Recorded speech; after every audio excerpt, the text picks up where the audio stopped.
낮지만 이런 가능성들이 존재하기 때문에 의사들 입장도 매우 난처한 거죠. 이제 써도 고민, 안 써도 고민인 상태가 되는 겁니다.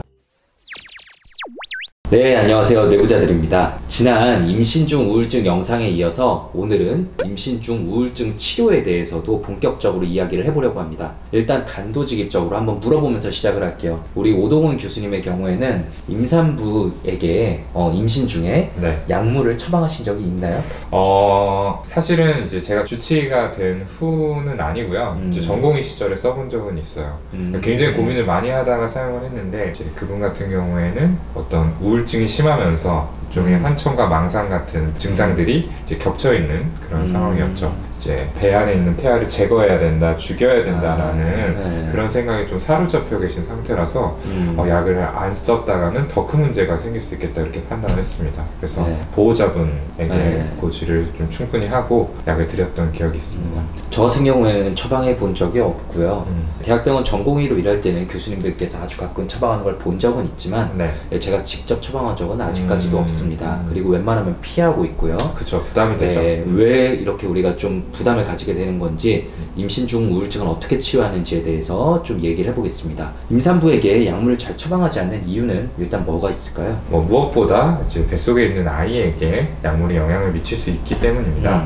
임산부가 섭취한 약이 피를 따라서 아기에게까지 전달이 될 수가 있고, 특히나 이제 발생 초기에 더 작은 아기일수록 큰 영향을 받을 수밖에 없겠죠. 약이 이 배 안의 아기들에게 얼마나 안전한지에 대해서는 이 미국 FDA에서 판정한 표가 있는데, 사실 이제 굉장히 다양한 약들에 대해서 이제 기준을 나눠 놓았습니다. 근데 모든 약들을 여기서 언급할 수는 없기 때문에 대표적인 정신과 약들이 어느 등급에 속하는지 이런 것들을 오늘 이 시간에 한번 훑어보고 가겠습니다. 이 표를 설명드리기 앞서서 꼭 말씀드리고 싶은 건 항우울제, 항불안제, 수면제, 항정신증약 이런 정신과 약물뿐만이 아니라 모든 약물이 다 공통적으로 아기에게 안 좋은 영향을 미칠 수 있다는 거죠. 아기에게 완전히 안전하다고 입증되어 있는 약은 정말 몇 개 없고요.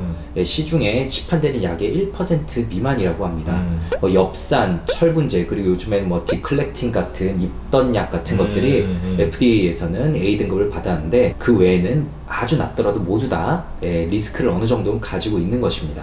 그리고 이거는 출산 후에 모유 수유 시기에도 동의를 하고요. 저는 개인적으로 산후조리원에 있을 때 이제 와이프에게 수유가 잘 된다, 몸 회복이 빠르다라면서 좀 정체를 알기 힘든 탕약을 권유하는데 개인적으로 굉장히 어이가 없어서 거절했던 기억이 나거든요. 그쪽에서는 저를 되게 예민한 사람으로 봤겠지만 사실 의사 입장에서 이게 아이에게 어떤 영향을 미칠지 모르는데 그걸 처방한다는 게, 그리고 전국적으로 그런 것이 굉장히 많은데 국가에서 이거를 손 놓고 있다는 게 참 어이가 없고, 하고 싶은 말은 정말 많지만 더 이상 말하면 제가 위험할 수 있으니 참도록 하겠습니다. 근데 생각해보면 그래요. 성분이 분명하고 등급이 비교적 안전하다라고 알려져 있는 약들도 꺼려지는데, 성분도 명확히 규명되어 있지 않고 알지 못하는 상태에서 약을 먹는다는 게 사실은 굉장히 위험한 행동이 될 수 있는 거죠. 그렇죠. 그게 모유를 통해서 아이에게 다 가거든요. 말이 좀 샜는데 오동훈 교수님께서 이 A부터 X까지의 등급이 뭘 의미하는 건지 설명 좀 부탁드리겠습니다. 제 등급이 A, B, C, D 그리고 X 등급 이렇게 나눠지게 됩니다. 이 중에서 A 등급이 이제 제일 안전하다고 알려져 있는 약인데요. 사람에 대한 임상 시험을 통해서 위험성이 없음이 증명된 약물이죠. 이 임신한 여성을 대상으로 한 대조 임상 시험에서 태아에 대한 위험성이 없음이 증명되었다, 이렇게 생각을 하시면 되는데, 임신 도중에 먹을 수 있는 철분제나 엽산, 비타민, 최근에 입던 약 이런 것들이 여기에 포함이 됩니다.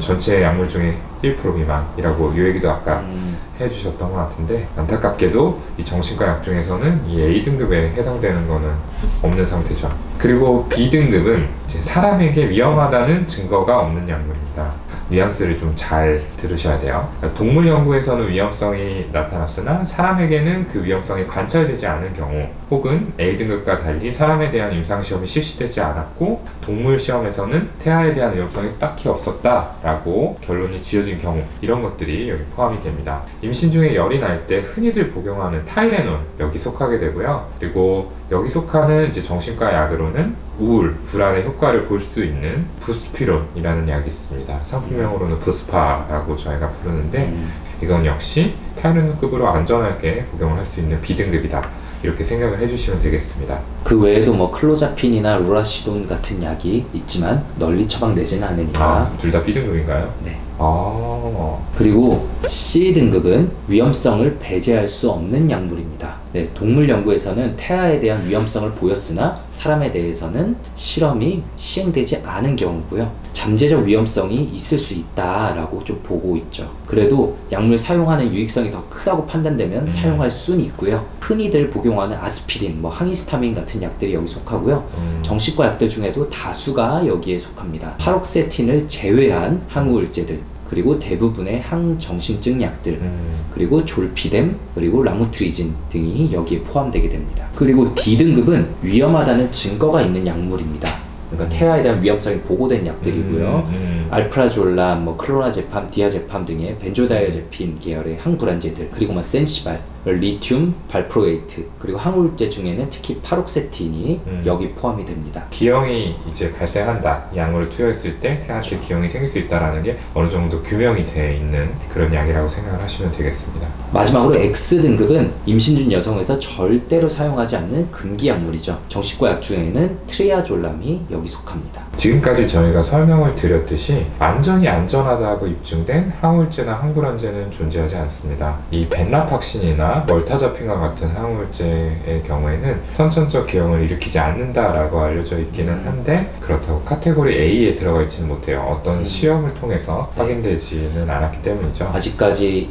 이상이 보고된 케이스가 없다는 거지. 네, 그게 실험을 통해서 안전하게 입증됐다는 건 아닙니다. 네, 그렇습니다. 이제 아까 저희가 B등급인 타이레놀에 대해서 잠깐 언급을 드렸는데, 고열이 날 때는 이제 그게 뱃속의 태아에게 더 영향이 갈 수 있어서 이 타이레놀을 임신 중 기간에도 복용하는 경우가 생깁니다. 이것과 마찬가지로 정신과에서도 이제 B등급의 약, 아까 부스파를 대표적으로 언급을 했는데, 약물은 사용을 하게 되고요. 이제 필요에 따라서 C등급의 약도 처방하는 경우가 생깁니다. 이런 경우에는 이제 약의 어떤 위험성을 어느 정도는 인지를 하고 있지만 약을 복용하지 않았을 때 이 환자분 자신이나 뱃속의 태아한테 더 위험한 일이 발생을 할 수 있기 때문에 불가피하게 선택을 하게 되는 거죠. 네, 그리고 약물을 사용하게 되더라도 임신 전체 기간을 이렇게 3분기로 나눴을 때 첫 1분기는 최대한 피하게 됩니다. 왜냐하면 이때 가장 장기 발달이 활발하게 이루어지는 시기이기 때문에 아이가 큰 영향을 받을 수 있어서, 특히나 자주 말씀드린 파록세틴이 더 위험하다고 알려져 있고요.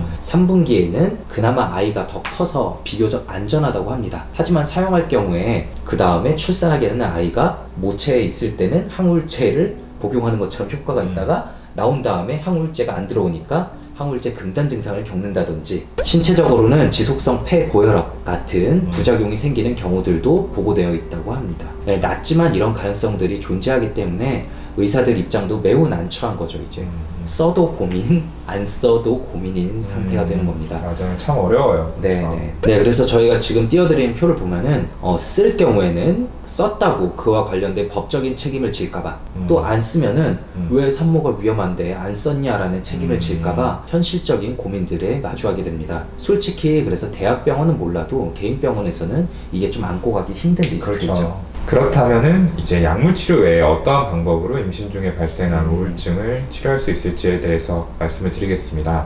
우선 말씀드린 이유들로 인해 가지고 이 기간 동안의 우울증에 있어서는 비약물적 치료가 우선인데요. 경한 우울증의 경우에는 약물 치료를 중단하고 뭐 상담 치료라든지 인지행동 치료라든지 이런 것들로 치료를 하는 경우가 있습니다. 그리고 뭐 집단 상담이나 광치료, 또 스트레스 감소를 위한 명상, 이런 보조적 기법을 조금 더 중요하게 여겨서 적용을 해보기도 합니다. 하지만 산모의 어떤 자살 위험성이 너무 높거나 환청, 망상과 같은 정신병적 증상이 동반되어 있는 경우, 그리고 너무 식사를 하지 못해서 체중이 늘지 않아서 어떤 태아의 발달에 영향을 줄 수 있는 경우, 이럴 때에는 어쩔 수 없이 약물 치료를 고민을 하게 돼요. 제가 아까 처음에 말씀드렸던 전공의 기간에 약을 썼다라는 케이스도 바로 여기에 해당이 됐기 때문에 선택을 했던 거고요. 네, 만약에 이렇게 좀 위험성에 대해서 설명을 했을 때 보호자분이나 환자분이 동의하지 않는 경우가 있습니다. 내가 위험해지더라도 그래도 약은 못 쓰겠다라고 하시는 경우가 있는 거죠. 그럼에도 불구하고 중증이라서 어떤 치료가 반드시 필요하다라고 한다면은 그때는 전기경련 치료라는 것을 고려를 합니다.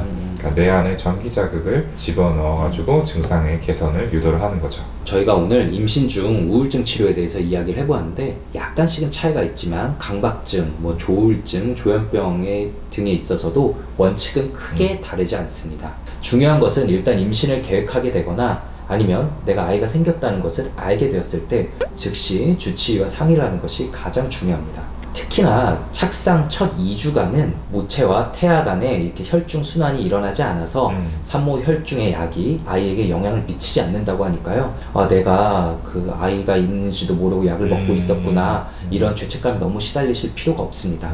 네, 그러니 임신 사실을 빠르게 깨달으셨으면 크게 걱정하지 마시고, 또한 많은 용량의 약을 먹고 있었으면 즉시 중단하는 게 아이에게 오히려 안 좋은 영향을 미칠 수 있기 때문에 순차적으로 이렇게 줄여나가는 과정이 필요하거든요. 주치의와 상의해서 약물 조절하는 계획을 세워나가시면 네, 가장 좋으실 것 같습니다. 오늘 영상 조금이라도 재밌고 유익하셨다면 구독, 네, 좋아요, 댓글 쓰기, 알림 설정까지 네, 꼭 부탁드립니다. 감사합니다. 감사합니다.